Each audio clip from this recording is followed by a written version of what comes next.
आसिम मुनीर, ये क्या कैरेक्टर है सर? बड़े इंटरेस्टिंग पॉइंट उन्होंने कहा कि आप अपने सीने पर मेडल्स लेकर घूम रहे हैं, पर वॉर कौन सी जीती है आपने?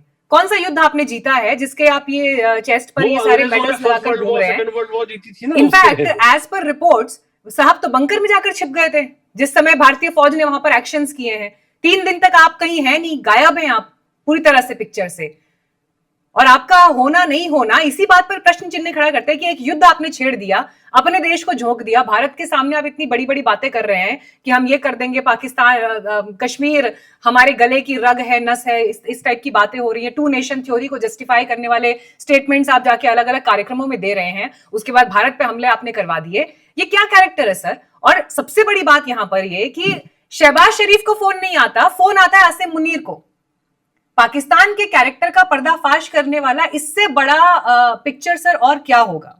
जनरल मुनीर की बात कर रहे हैं या मुल्ला मुनीर की बात कर रहे हैं? बिकॉज वो तो जनरल है नहीं, वो तो जिहादी है, और वो उसकी फौज भी जिहादी है। आपको मैं 2 एग्जांपल देता हूं, मुरीद के और भावलपुर, दोनों जगह टेररिस्ट स्ट्राइक हुआ है। जो इस टेररिस्ट कैंप्स के ऊपर हमने स्ट्राइक किया है। मुरीद के रोड के उस पार इनका फौज का डिविजनल हेडक्वार्टर है। भावलपुर के बिल्कुल सामने इनका फौज का कैंप है। टेररिस्ट और फौज में कोई फर्क नहीं है। आज आपको पता चल गया है, जब एक फ्यूनरल के लिए आपने देखा एक लेफ्टिनेंट जनरल आता है, एक मेजर जनरल आता है, एक ब्रिगेडियर आता है, तो ये कौन सी फौज है? और ये जो मेडल है, इनको किस चीज के लिए लगा रहे हैं मेडल? और इसलिए आज पाकिस्तान में जो रिएक्शन है, पाकिस्तान में जो अवाम है, वो जनरल मुनीर को या मुल्ला मुनीर को कोस रही है कि ये जो हालत आज पाकिस्तान में हुई है, ये बिल्कुल इसकी देन है।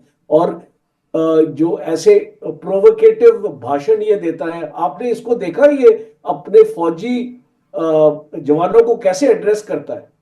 तो एक इसको फौजी जनरल की तरह नहीं करता है, ये उसमें रिलीजन का इस्तेमाल करता है। वो जो उनके जज्बात को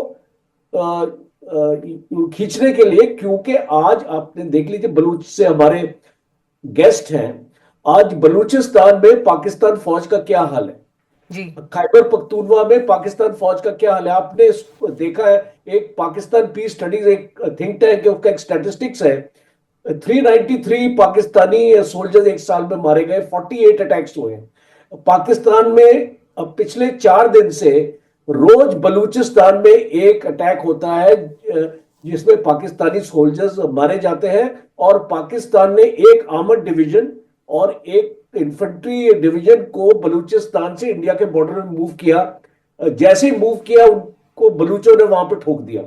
तो हम ये जो हालत देख रहे हैं पाकिस्तान की, ये अपने जो इंटरनल प्रॉब्लम्स को, इनकी इमेज, ये कमर्शियल एस्टेब्लिशमेंट चलाते हैं, ये तो ठेकेदार है, बिजनेसमैन है। इनका एक फौजी फाउंडेशन जो चलता है, 18 कंपनियां चलाते हैं, $20 बिलियन का इनका कैपिटल है, $500 बिलियन इनकी महीने की साल की आमदनी है। ये फौज की ट्रेनिंग थोड़ी कर रहे हैं, ये तो बिजनेस कर रहे हैं। और जो फौज अगर बिजनेस में लग जाती है, आप इनके ऑफिसर्स को देखिए, ये बड़ी बड़ी कोठियों में रहते हैं, जो इनके जनरल हैं।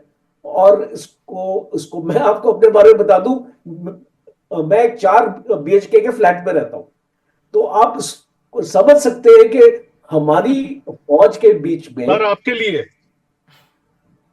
ये आपके लिए है sir. Thank you, thank you, बहुत धन्यवाद। तो ये इनकी कहानी है मीनाक्षी जी। तो जी, ये अभी इनकी असलियत सामने आ चुकी है।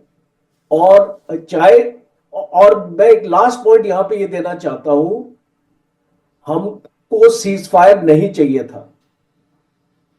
एक दिन और अगर हमको मिल जाता, हमने इनके 11 एयर बेसेस को नष्ट कर दिया था। इनके पास टोटल 13 एयर बेसेस हैं। पाकिस्तान की एयरफोर्स को हमने क्रिपल कर दिया था। पाकिस्तान अपने घुटनों पे आ गया था और हमको एक दिन और चाहिए था। आप उसको देखते हैं वहां पे क्या और तबाही हम उसको बचा सकते थे, इसीलिए हम इंटरेस्टेड नहीं थे सीज फायर में। आज भी सीज फायर नहीं है, एक टैक्टिकल पॉज हम इसको बोलते हैं, हम इसको सीज फायर नहीं बोलते हैं। This is a tactical pause because लड़ाई अभी भी जारी है और जब तक जारी रहेगी, जब तक हम इनका टेररिज्म का खात्मा पाकिस्तान में नहीं करते हैं। और आप देखना, एक दिन एक बलूचिस्तान की गवर्नमेंट इन एग्जाइल बनेगी और मैं, अब ये हमारे गेस्ट है यहाँ पे, इनको मैं बोलता हूं आप एक गवर्नमेंट इन एग्जाइल बनाइए अपना बलूचिस्तान में, बिकॉज 90% बलूचिस्तान का आपका कंट्रोल है। तो ये बड़ी बात है। आई थिंक इसी पॉइंट के साथ प्रोफेसर रजा, मैं आपका रिएक्शन इस पर चाहूंगी सर। मैं समझ सकती हूँ इमोशंस के स्तर पर अपनी जमीन से बाहर होने के क्या मायने होते हैं, उस अस्तित्व के क्या मायने होते हैं, और अपनी सरजमीन से आई हुई एक खबर भी, वहां की एक घटना भी, जब आप 7 समुंदर पार बैठे हों तो वो कैसे प्रभावित कर सकती है और वो कहाँ पर पिंच होती है, वो चीज एक फांस की तरह कैसे चुभती है हर सेकंड, ये मैं समझ सकती हूँ।